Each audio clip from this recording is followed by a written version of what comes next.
Mr. Chairman, judges of the Know Your City Oration Contest, ladies and gentlemen.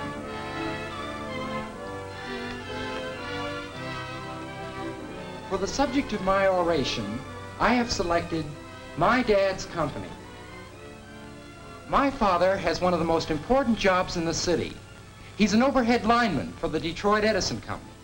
And while it is true that my dad's job is extremely important, my many, many days of research throughout the various departments of the Detroit Edison Company made me realize that there are other departments that can be considered almost as important as the overhead lines. That ought to get them. The committee goes for that stuff about doing lots of research. Ready, time for bed. Okay. Scram.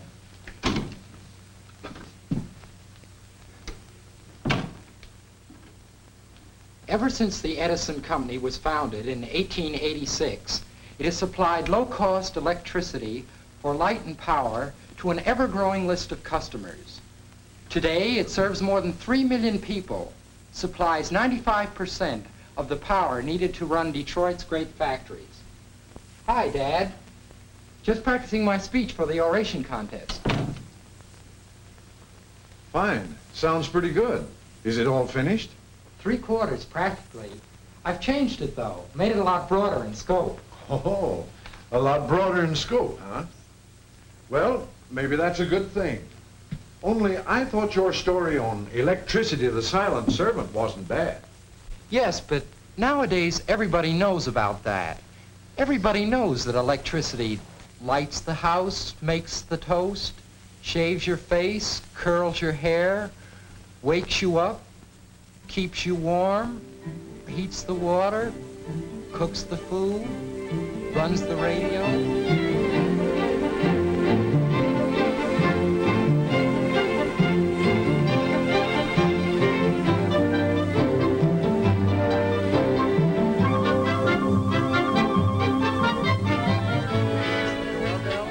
Runs the electric train, and even warms the baby's bottle.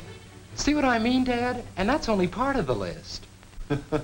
Maybe you're right at that. Of course, I was going to end up with a point of economics. Point of economics? Which is that even if everything in the house is run by what I call a silent servant, electricity, it only costs about 30 cents a day. And for an average home, it only costs 11 1/4 cents a day. See what I mean about the point of economics? Yes, but if you want to talk economics, why not talk about the real point? Not what electricity costs, but what it saves in work, efficiency, safety, time, and so on. Yeah, that would have been okay. But I've got a better idea, a new one. What's the new idea? It's based on this picture chart here. You be the audience, and I'll try it out on you.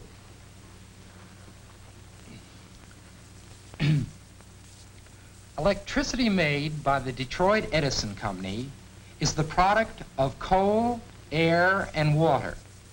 These three elements are brought together in each of the company's 4 big steam power plants, which are located on the waterfront at Marysville, Connors Creek, Trenton Channel, and Delray. To produce electricity in 1 year alone, almost 3 million tons of carefully selected high volatile coal are brought to the company plants by trains or boats. Then it's transported into the power plant, where the coal is crushed and made ready for the giant boilers with their big furnaces. Some of these burn as much as 20 tons an hour. In other words, nearly 1 pound of coal is burned for every kilowatt hour that's generated. And for every ton of coal that's used, the power plants pump 1,000 tons of river water. In fact, the task of condensing the turbine steam requires 3 times as much water as metropolitan Detroit uses each day. Each of the 4 power plants is equipped with many big steam turbine generators. These are the machines that actually make the power, the electricity.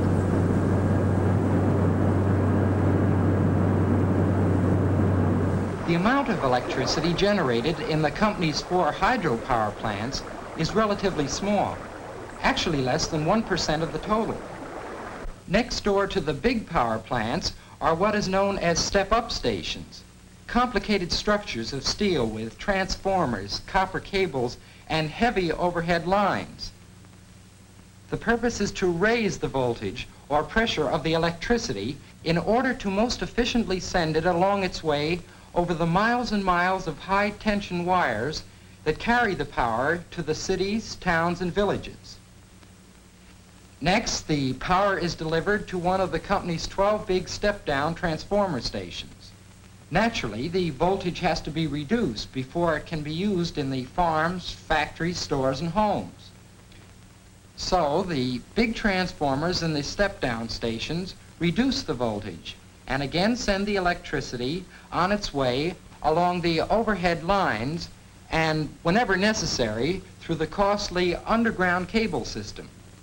Then it goes to one of the neighborhood substations, where the voltage is again reduced. From here, the electricity at proper voltage is distributed throughout the community. Naturally, it takes a tremendous amount of special equipment for the Detroit Edison Company to supply electric service to its millions of users. And that leads me right into the next part of my oration. And what do you have in the next part? I found a lot of interesting information on the back of the company's magazines. See, now I want to talk about equipment.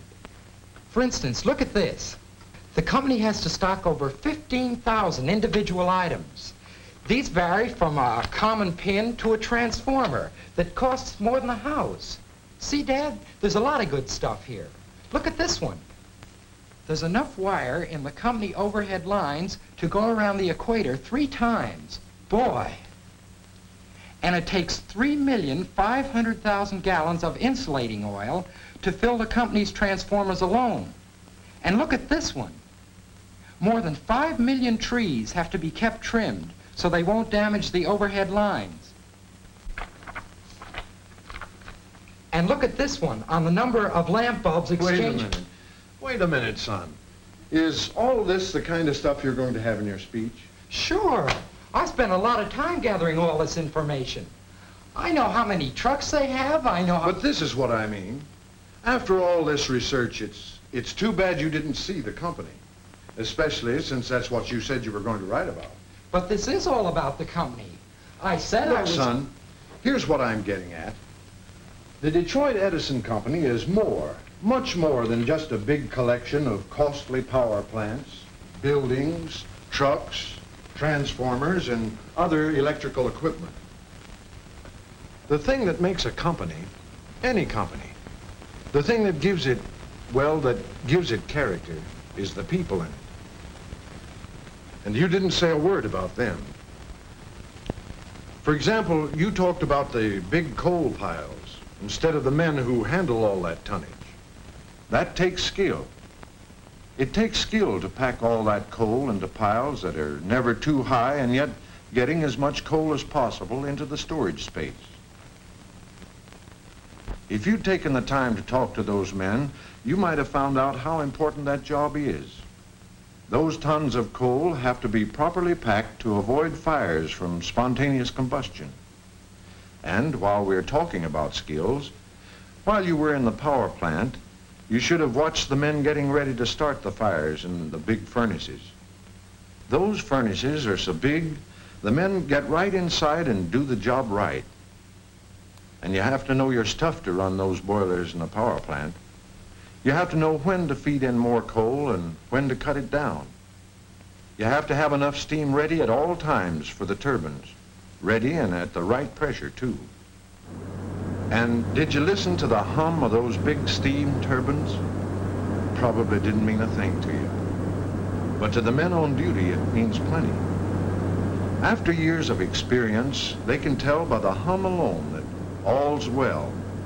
Number 1 and 2 are turning at full generator speed.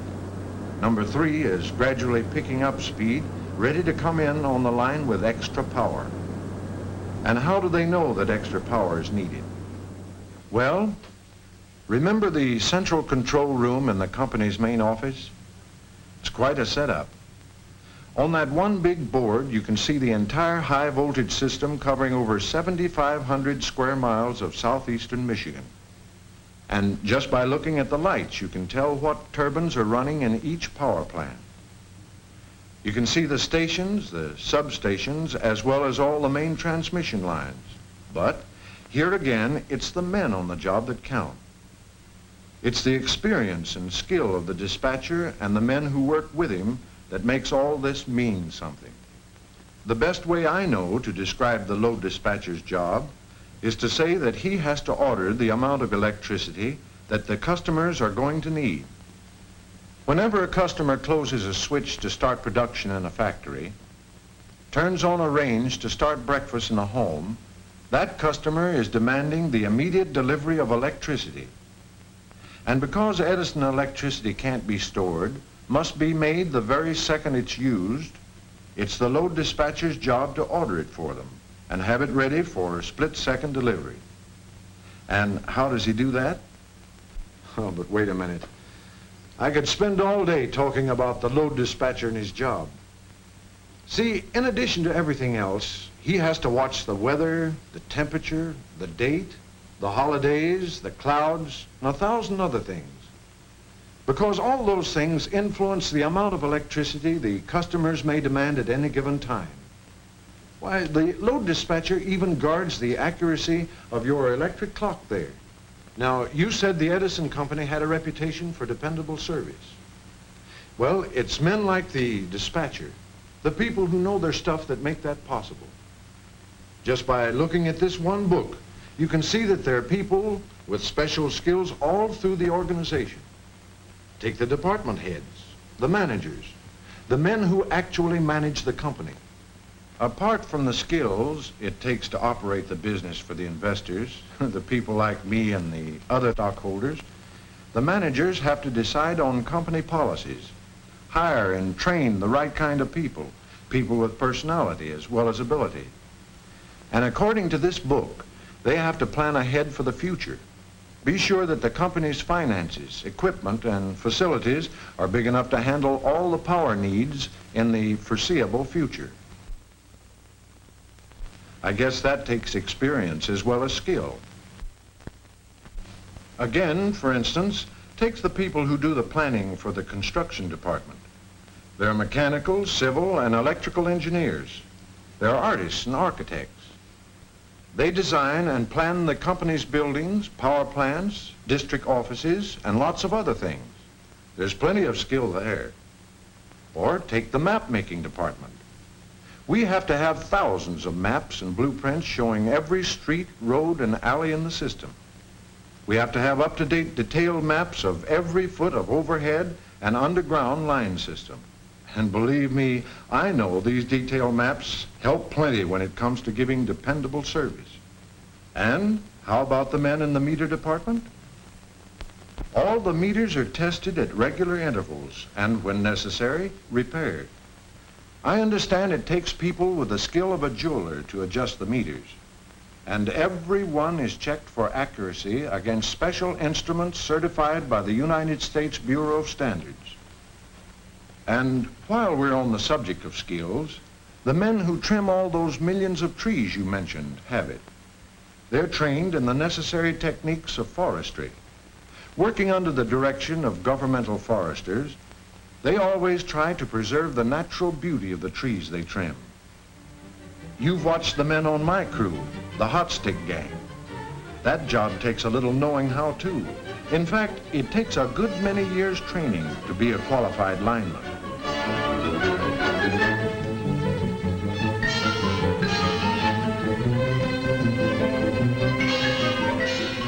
But a lineman needs more than skill to do his job. After a little practice, the boys learn to handle the live wires with tools that are built into the end of long sticks.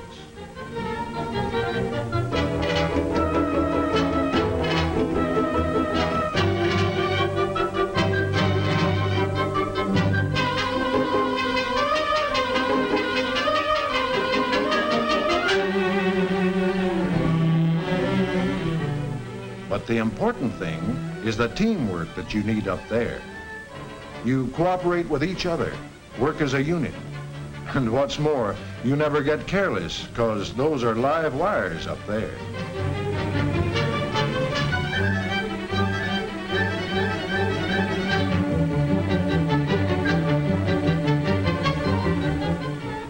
Yeah? You'd have found all kinds and types of special skills around the company if you'd looked. But as far as I'm concerned, I think the thing that counts most with practically all the Edison people is their attitude. A kind of pride they take in their work. I don't know, you might even call it spirit. But whatever it is, you can sure find evidence of it all over the company. The folks in the customer service offices have it. It's a friendly attitude of helpfulness that, well, for the lack of a better way of expressing it, seems to go beyond the line of duty. You certainly can see it with the people in the district offices, and it's more than just common courtesy and service. You can find a good example of what I mean in the people in the company's farm service department.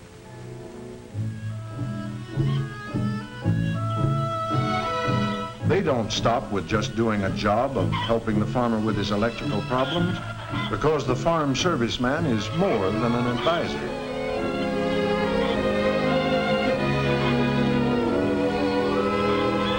He's a friend, and often a mighty helpful friend, too. Any of the farm servicemen I've ever talked to get a real kick out of their jobs, being friendly and giving extra service. That's what makes a company what it is. Our lamp and cord exchange is an example of the company's extra service policy. And so is the policy of repairing customers' electrical appliances. I heard that during 1 month alone, the boys repaired nearly 29,000 toasters, kettles, coffee makers, electric flat irons, waffle irons, and even electric clocks. And another example is the home service department, where the advisors hold cooking schools for customers or experiment in preparing well-balanced meals in the company's model kitchen. Whenever the customers ask for them, the home advisors call and make recommendations for better lighting or demonstrate the best methods of operating ranges, ironers, or any other home appliance. That's certainly extra service. And the point is, most of those extra services are provided without extra charge. After all, it's just good business to help customers to get the most out of their electrical equipment. And as far as the emergency services are concerned, it doesn't matter whether it's day or night. The switchboard is open 24 hours a day. Detroit Edison, service department. All the lights are out in my house. I think it's a fuse. May I have the address, please? Nearest cross street? And the servicemen are always on call, ready to make emergency repairs or replace fuses as fast as humanly possible. When we say our customers have a minimum of interrupted service, boy, that's what we mean. That's one of the main reasons why line crews are on 24-hour duty, too. Many of our trucks are equipped with shortwave radio, and when we get an emergency call, in the case of a sudden power failure, fallen wires, or a pole down, KQB 284 to 47, 14126 Rockdale, pole broken by motorist, wires on ground, new pole for replacement on the way. we go into action pronto.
Yeah, it's just as I said, son.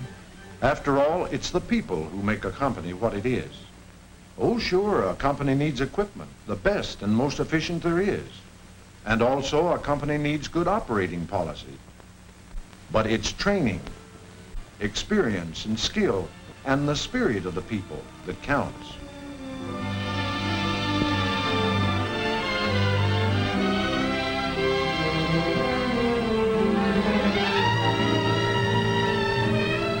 Anyway, all that is what I see as the Detroit Edison Company. Just ordinary folks like me who work there. You see, son, it isn't the fact that the company, or a man for that matter, is big or has a lot of physical possessions that counts. The thing that matters is how well you do your job, just how you cooperate with everybody else you work with, just how much you contribute to the enjoyment of living right in your own community. In other words, both a company and a man should always be judged, as I see it, by just how well they stack up as a good citizen. See what I mean, son?